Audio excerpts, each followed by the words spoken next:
कुछ किस्सा कुछ कहानियों में आपका फिर से स्वागत है। कहानी सुन रहे हैं आप छोटे कदम लंबी राहें, और इसकी चौथे भाग को आज आप सुनेंगे, जिसका नाम है 15 अगस्त। आज 15 अगस्त का दिन था। सबसे पहले मुख्य अतिथि ने स्कूल के मैदान में राष्ट्रीय ध्वज फहराया था। फिर कुछ लड़कों ने देशभक्ति के गीत गाए थे। प्रिंसिपल साहब ने थोड़े शब्दों में स्कूल की प्रगति की रिपोर्ट पढ़ी थी। इसके बाद बारी बारी से उन लड़कों को मंच पर बुलाया जा रहा था जो स्वतंत्रता दिवस विषय पर निबंध आदि तैयार कर कर लाए थे। तब राम निगम की बारी आई। राम निगम के काव्य पाठ के बाद पारस का नाम पुकारा गया। पारस बड़े नब्बे तुले कदमों से मंच पर आया, माइक को अपने मुंह के सामने जमाया और बोलने लगा।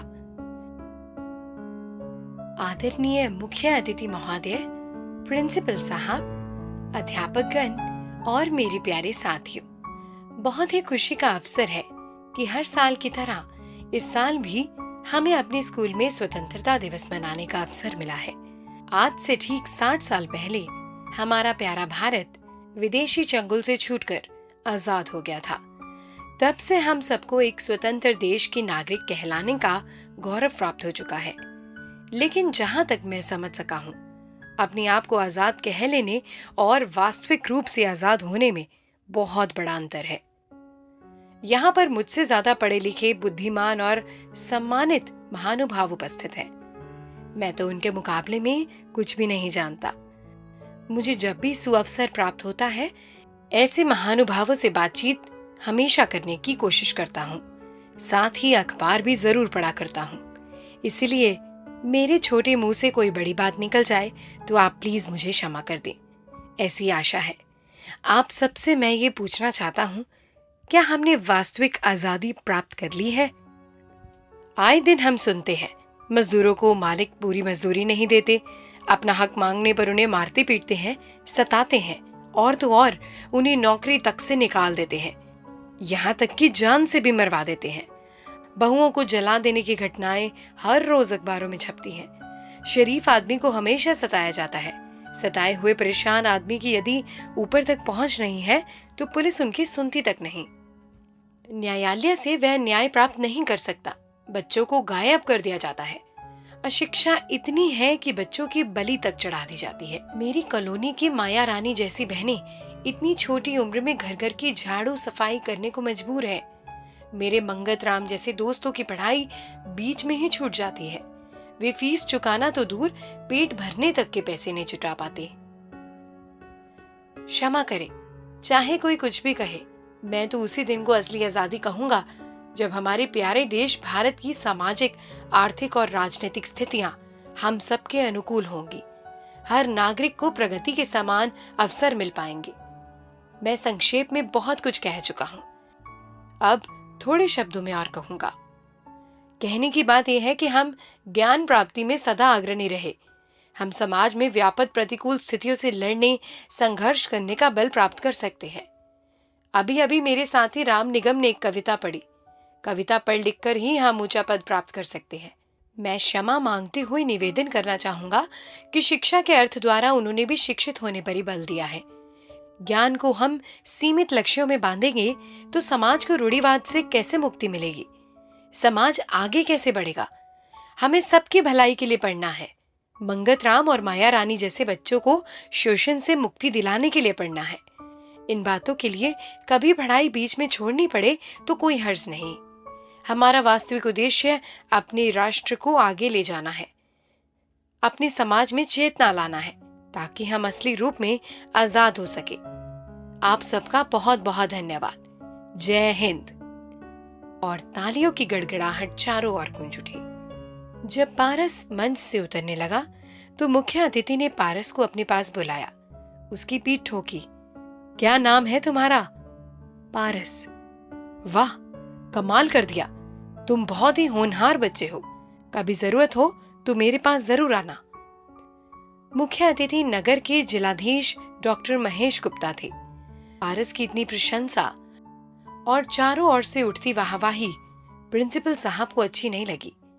हाँ, सभा समाप्त होने पर पारस के कुछ दोस्तों नरोत्तम कृपाल और दयाल ने पारस को अपने कंधों पर उठा लिया। यादव सर ने भी बहुत प्यार किया। पारस खुशी खुशी घर की ओर जा रहा था कि अपनी मम्मी डैडी को आज के सारे कार्यक्रमों के विषय में विस्तार से बताएगा, लेकिन घर में कदम रखते ही वह धक सा रह गया। पापा की तबीयत ज्यादा बिगड़ गई। वे पेट के बल लेटे हुए थे। डॉक्टर इंजेक्शन लगा रहा था। जब बाद में पारस डॉक्टर को फीस देकर बाहर दरवाजे तक छोड़ने गया तो पूछा, डॉक्टर साहब क्या बात है? मेरे पापा कई महीनों से कभी थोड़े कम तो कभी बहुत ज्यादा बीमार चल रहे हैं। डॉक्टर साहब ने पारस की पीठ थपथपाते हुए कहा, चिंता की कोई बात नहीं है बच्चे। कुछ मुसीबत आए तो भी बहादुरों की तरह उसका मुकाबला करना चाहिए।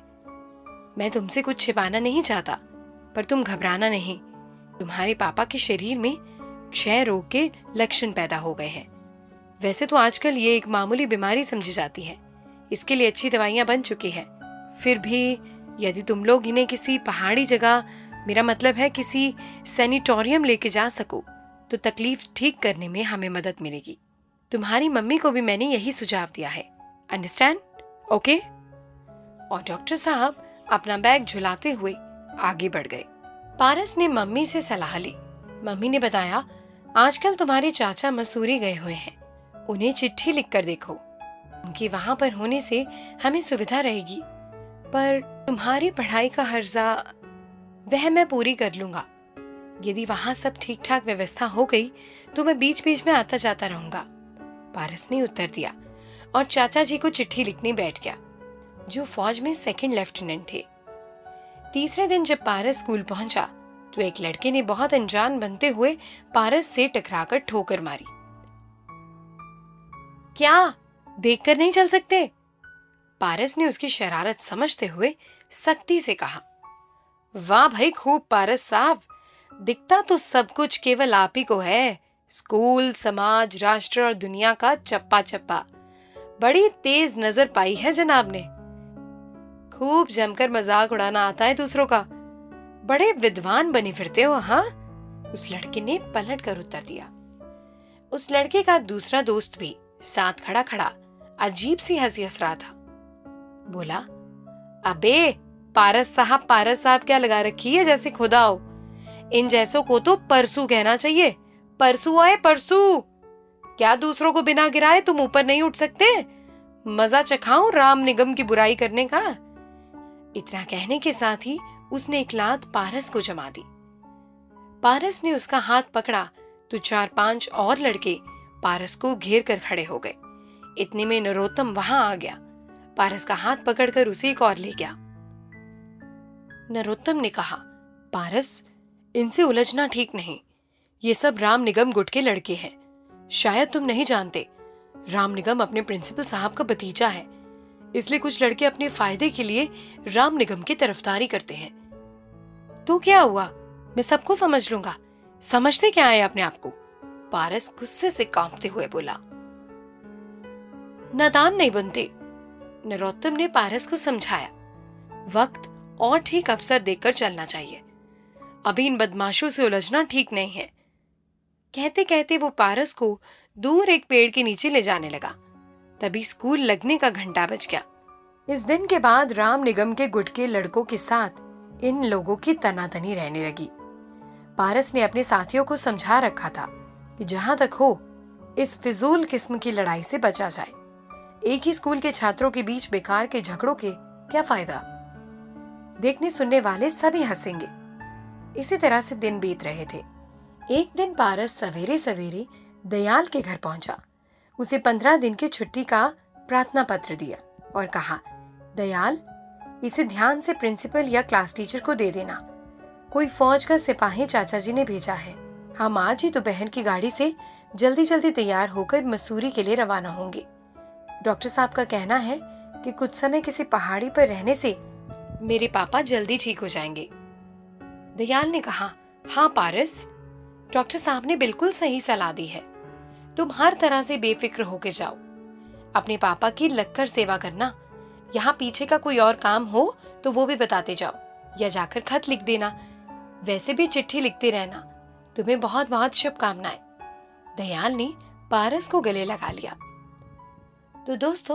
ये था इस कहानी का भाग चौथा। आपको ये कहानी कैसी लग रही है हमें कमेंट्स में ज़रूर बताइए और हमारे चैनल को सब्सक्राइब भी कीजिएगा। ये कहानी इसी तरीके से आगे भी जारी रहेगी। धन्यवाद।